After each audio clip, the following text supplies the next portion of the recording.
2, 3, 4, 5, 6, 7, 8. Donc tu dois compter. Emma ne comprend pas bien le nombre. Elle a ce qu'on appelle une dyscalculie, un trouble de l'apprentissage. Face à une fiche de mathématiques, c'est particulièrement difficile pour elle et pour ses parents. Elle avait besoin de plus de temps. Et puis c'est vrai qu'elle avait de la peine à lâcher par exemple le comptage sur les doigts.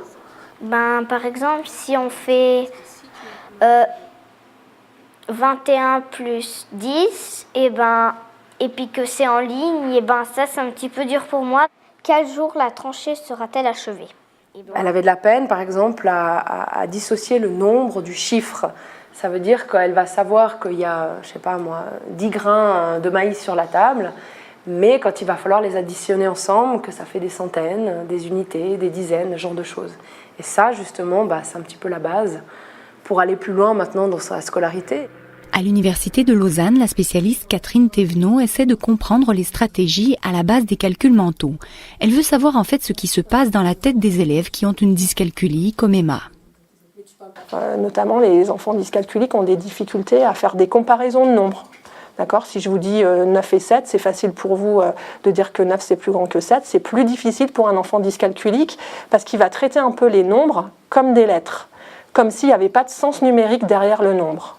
Et donc effectivement, on dit souvent que les enfants dyscalculiques, il leur manque le sens du nombre.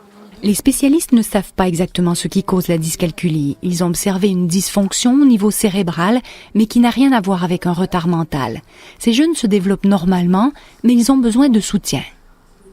Ça m'embête un petit peu que j'aie des mauvaises notes en maths, puis c'est un peu difficile pour moi, donc j'aimerais bien qu'on puisse vraiment m'aider.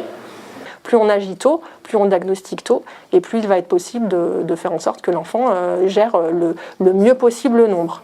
Il sera toujours dyscalculique, mais on peut tout à fait, peut-être qu'il ne va pas devenir grand mathématicien, mais en tout cas, il pourra tout à fait fonctionner correctement avec le nombre.